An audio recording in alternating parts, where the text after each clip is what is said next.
am Roy Atwood, and this is Studio 3A. Thank you for joining us after our week off for President's Day. Did you have a good President's Day?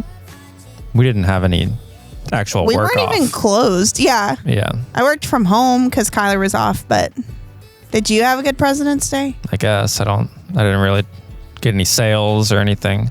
What about Valentine's Day? I did get I purchased new tennis shoes from REI because they had a President's Day sale. I'm so proud of you. Thank you. We have an REI gift card that still hasn't been used if you want to borrow an REI gift card at some point. Borrow?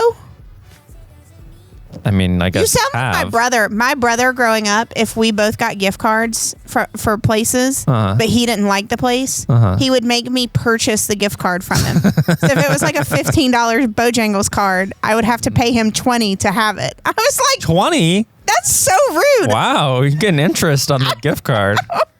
Anyway. What about Valentine's Day? We talked about Valentine's Day last Valentine's Day was lovely. Mm-hmm. How was your Valentine? I mean, it was very average. It was good. I was hungry, so we started dinner early. That's a good thing to do. And well, Breaking news. It ended up poorly because we had a bottle of wine with dinner. Okay. And then we had like a series of vodka lemonades because we just like a series homemade cocktails, few ingredient cocktails. Yeah, my friends Austin and Jose are very into that. Yeah. And I might have had too many. Too many pre-dinner? No, too many throughout the evening. And I can't tell you the last time that happened to me. The next day, it's happened very rarely. I've only really been hungover like fewer than 5 times in my life. But the day after Valentine's Day, I felt so bad. I was like, we got to start alternating these cocktails with something. With water? With water, yeah. Whew. That's funny. Yeah, that's my Valentine's Day memory. Okay. Did we get any feedback about our Valentine's Day episode? Yes, our friend Corey. I mean, yeah, really, that was I guess feedback I was going to bring more up your too. friend than mine. We can share friends. Thank you, my friend Corey. No, our. I didn't say you could borrow him. Our friend Corey. One, I think it's disgusting that he put a hot take that the Cane's coleslaw is where it's at. The idea that the Cane's coleslaw is the best part of Cane's is so incredibly wrong that it makes me question just his general level of intelligence. I don't know. He's mentioned to me before, if you're into the Enneagram world, that we're the same Enneagram number. And so I think he said it just to stir some chaos up. I think I talked with him after that comment and he was serious, if I'm remembering correctly. Ew. The opinion is so bad. It's either the chicken, the bread, the fries, or the sauce. All of those come so far and away above. Can the sauce be your favorite? Can the sauce be your favorite part of Cane's? I'm a sauce girl. Yes. Like, I love a sauce. People are obsessed with the Cane's sauce. It shouldn't be your number. The fact that people on my TikTok page, it's going to pop back up, and I haven't seen it in weeks, are getting cupfuls of Cane's sauce is too much. Yeah. Do you know how much sugar is in that sauce? I don't care. Okay. It's good sauce. I don't know if anybody heard Dexter say that. Dexter just said sauce. And Anna lost it. Anna lost it. And that's what you're missing out by not having a little earpieces. At least the sounds aren't back this week. Nobody commented on the sounds. Carrie commented, our coworker Carrie commented on the sounds and thought they were hilarious. We did have more views than we've had in a long time. Maybe it was the sounds. I set him up for it. I was hoping. I hope that other people heard that. Or we sound crazy. We never know. What are we talking about this week? No. You have one more feedback. Sorry. You said, and I've been thinking about this for 2 weeks now. You said that you were over the Chapel Roan and Sabrina Carpenter albums. I just said I was ready to move on. I need you to know that Sabrina came out with a deluxe. Sabrina said, "You're not over." That's her version of a middle finger. Yeah, she did. And Dolly Parton's on it. The Dolly Parton one is great. And 15 Minutes is great. And Busy Woman or whatever it's called. I listened to the rest. I don't really remember them, but I do remember them all being good. You know, my opinion of like the bonus songs are almost universally the songs that got cut from the album.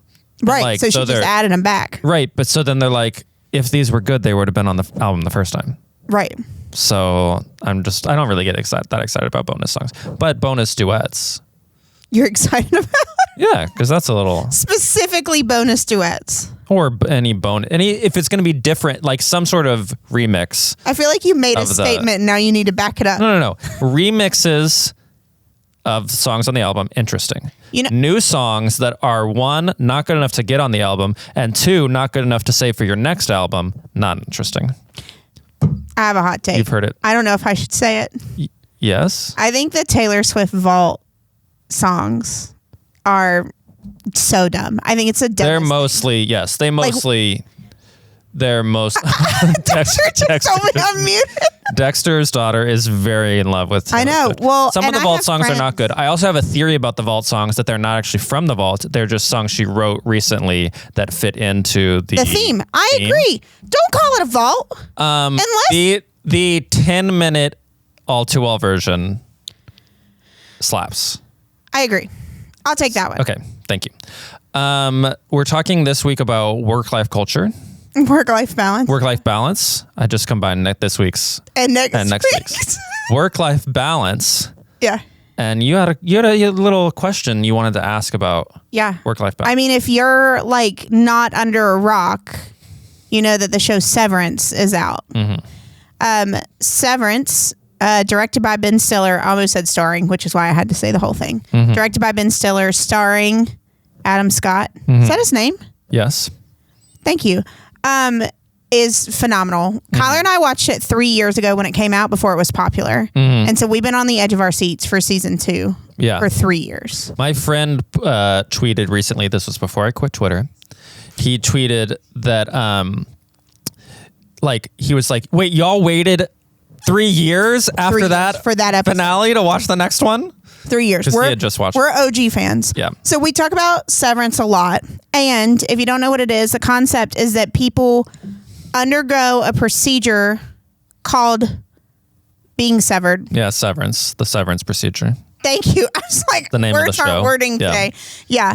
And so you get to separate your personal life from your work life. So they call you an innie if you're in work, and an outie when you're out of work. Yes. Mm-hmm. Last night, Kyler said something. Oh, I made macaroons over the weekend. Mm-hmm. And he was like, your innie makes delicious macaroons. Because that's kind of the reveals that they would. Yes. Yeah. Like when they go through the wellness check. Anyway, now I'm word vomiting over it. What I need to say is, would you be severed? Would Roy G. Atwood be severed? You posed this question as our banter topic. Yes. And the answer is so incredibly obvious that I'm surprised that you thought that we could have a conversation about this. You think we're going to agree? I think the answer is so obviously no, that you should not be severed. No. I'm not asking if you should or shouldn't. I'm asking if you would be. The answer is so obviously no that everyone should say no. Because the characters in the show hate their innie lives so much that they think that they're slaves and they're trying to escape. At what point? We only technically know that 4 of them hate their lives. I think that it probably goes further. Optics and Design has 45 people in there. That's true. They're the only people who ever escaped because they made a big deal about their revolt. Yeah, do we need to put a spoiler warning out? We just said season 1 came out 3 years ago. I'm sorry if you haven't caught up. My bad. Okay, yeah. What's your answer? I don't know. Some days I think I'd want to be severed, but I like life as a whole, and so I think being severed is not worth it. Like not knowing who I am outside of work. Did any of that make sense? Not really. I was thinking about what I was going to say next anyway. Thank you. Do you know the Shirley Ralph from Abbott Elementary? No, stop bringing up Abbott Elementary. I haven't seen it. She said, or Shrinking. I've not seen any. I haven't seen Shrinking either. I'm not the one who talks about Shrinking in the break room. Okay. Dexter's a fan of Shrinking. If she says, I do my work, I go home. And that's what people use that meme. And see, like, you can just do that without resorting to absurd sci-fi medical procedures. I agree. Sci-fi. Yeah. Like, just do your work and go home. And I think some of us have personalities that's not that easy. Just leave it. I understand. Just leave it. I literally don't know how to let anything go. I've been thinking about just leave it over and over harping on again. Sabrina Carpenter for 2 weeks. You think I can leave work at work? Yeah. Just if there's a work thought that comes into your brain, you're just like, oh, there it goes. Bye. See you later. Okay. That's my advice. So you would not be severed? No, because I don't need it.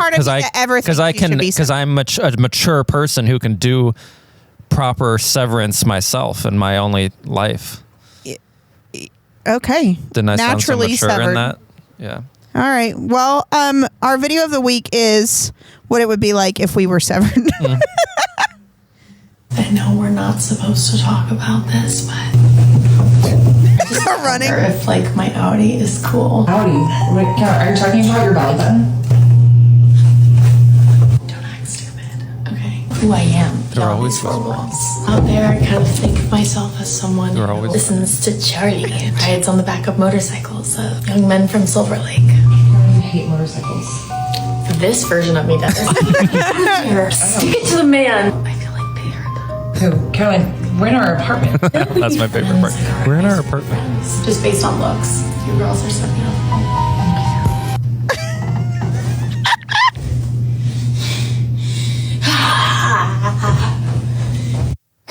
My favorite is the whispering. Yeah, it's so good. So, if you've watched the popular Apple TV show Severance, you're not alone. The show has captured the attention of many with its dystopian concept. Employees undergo a procedure that separates their work and personal lives entirely. In the world of Severance, the people at work have no memory of their personal lives and vice versa. It's a captivating idea, one that seems to promise relief from the constant tension we often feel between work and life. Who wouldn't want, besides Roy, to simply leave work behind, compartmentalized and out of sight? The idea is enticing. Who hasn't wished for a clean break between the two? But here's the truth. While the notion of escaping work's demands seems like a fantasy, it's important to remember the gift we have of getting to work and live. The tension between work and life isn't something we need to escape, but something we need to balance in a healthy way. We get to work so that we can live. Work gives us part of our purpose. It contributes to who we are. It shapes our skills, our relationships, and passions. It provides opportunities for us to engage with our communities and to feel a sense of accomplishment. And yet work should never become our whole world. We need to leave work at work when we can and be fully present with the people we love outside of work. The moments we spend with family, friends, or in personal pursuits are just as vital as the hours we spend in the office or at the job site. But if we are going to work 40 hours a week or more, shouldn't we find ways to enjoy it too? Work, after all, can offer purpose and connection. It doesn't have to be something we endure, but something we can engage with thoughtfully and meaningfully. The real challenge is figuring out how to find fulfillment in our work without letting it consume us. In the end, it's all about achieving some kind of balance. We need to keep work in its place. Important, yes, but not all-encompassing. And at the same time, we need to create space in our lives to embrace the things that bring us joy, peace, and love outside of work. Let's work to live, not live to work. The key is understanding that both work and life are gifts. When we find harmony between them, we unlock the possibility of living a truly fulfilling life. You reminded me of the phrase, have you heard, love what you do and you'll never work a day in your life? Yeah. And have you heard the alternate phrase? Oh, no. Love what you do and you'll have terrible work-life balance. Yeah. Because your work becomes consuming and you don't separate it. Right. And I think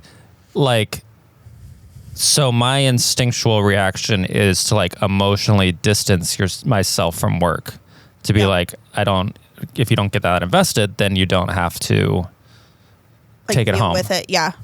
But I like what you said about you're spending 40 hours a week doing it. You need to find something that's driving you, that you're enjoying. Right. So my solution of emotional distance might not be the correct solution. Might not.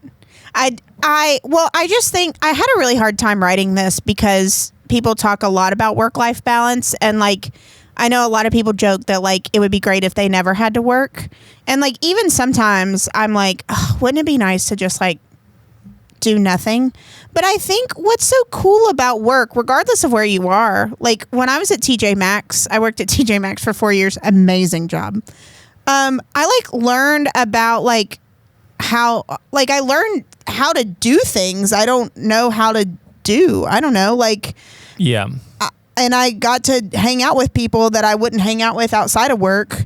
And like, it was an intergenerational mix of people. I think about my mom. She works at Panera, and like, she's really found herself as like the mother of all of these like college students who come in and work. And like, that's been really fulfilling for her. One, you can find joy in any job, and life would be very boring if you never worked at all and just stayed at home and didn't really interact with anybody. Yeah. But there's this concept of like job crafting. Have you heard of that? Mm-mm. Where it's like any job can be boring, but you can change it to find like your little passion in it. Yeah. And find what your passion is in your job and what makes you do that thing.